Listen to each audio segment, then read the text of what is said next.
Hi Lana, your pinhole photos turned out fairly well. That said, there's definitely a caveat where these are very low res images here. In order to fill up the screen, I had to increase them to 300% each, and so we're losing additional detail just because they're very low res files. For future assignments, please post your images from the assignment separately from your Word document. Going through, you said you were going for kind of a vintage summer feel. And I think that you have achieved that to a certain extent. Certainly, green grass is going to be a part of the summer.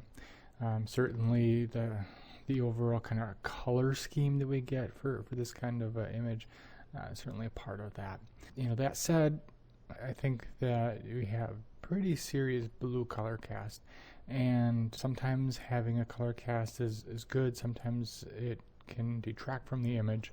Given that you have pretty blue images throughout, the one reason that I would say that this is maybe not ideal is because you are going for the vintage summer vibe, which would tend to be more warm colors, more oranges and reds.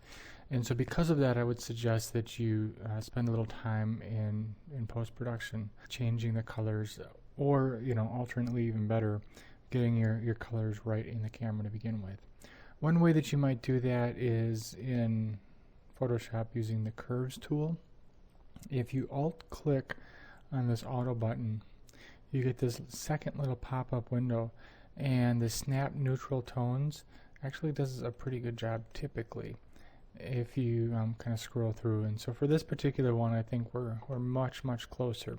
The key here is you really need to try all the different options, and it's important to note that for this brightness and contrast one, the snap neutral midtones is not available, but you can kind of see how that feels. And if we just turn this off, you can get the kind of before and after. Still has that vintage vibe, but because it's more of a warm tone, we are leaning more towards summer. You could push that even further by adding a photo filter. And if we come down here, the default is this warming filter 85. You can increase it if you want. 25% is the default, and we're going to stick with that for now. You can actually even pick a very specific color. So if you wanted oranges, if you wanted more yellows, you can choose that way. The other thing that you can do is using the filters coming down. There's actually two other warming filters that you might choose, and more often than not, what I find is this warming filter 81 actually gives the most natural effect.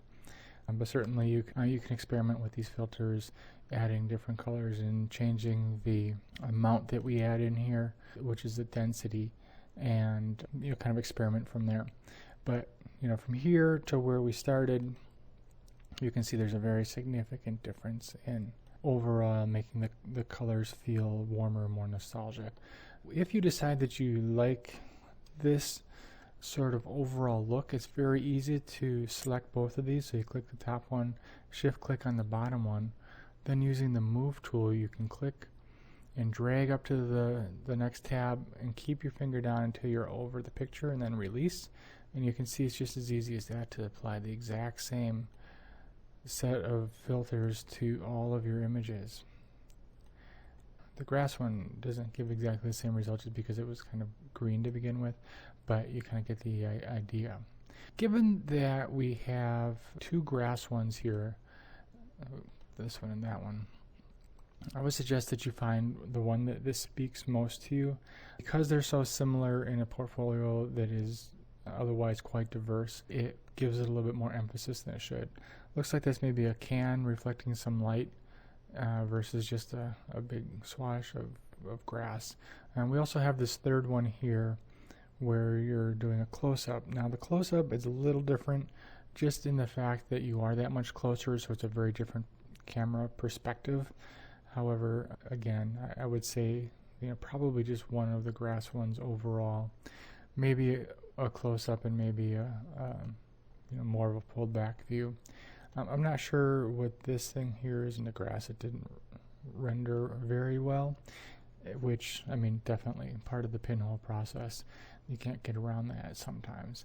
The key is knowing that sometimes you just need to make an image that makes sense with the format.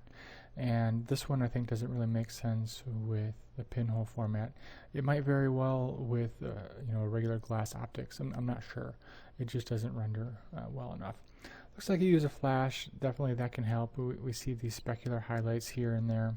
They can be a little bit distracting. Certainly we can clean those up in post. If you add a new layer above your photo layer, choose the spot healing brush tool, and then make your brush just a little bigger than what you want to get rid of.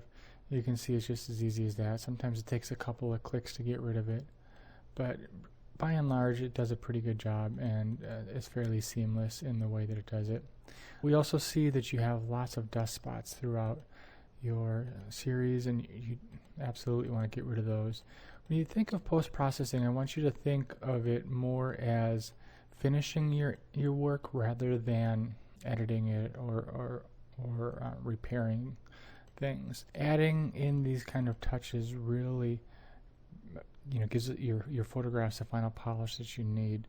This is something that photographers have been doing, honestly, right from the start, from the 1839 when it was introduced. The darkroom process was an important part of the overall photographic experience. Today, working with digital, there are a lot of photographers who say, oh, I just like to get it right in the camera. Well, the difficulty with that is that you're putting the overall final look in the hands of the engineers who design the camera, and it takes the creative control away from you.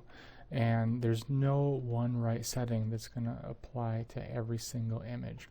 Getting rid of little imperfections, tweaking it a little bit here and there, that's always been a part of the photographer's responsibility. Now, instead of doing it in the darkroom, we do it in the digital darkroom, and that's what Photoshop and Lightroom are really all about. Overall, I think that you're on the right track. A little bit of additional diversity would have gone a long way towards this. Again, for future images, make sure that you're posting these as separate files rather than cramming them into a Word document, which compresses them and makes them very small, and you take away any image quality that might have already been there. Let me know if you have any questions.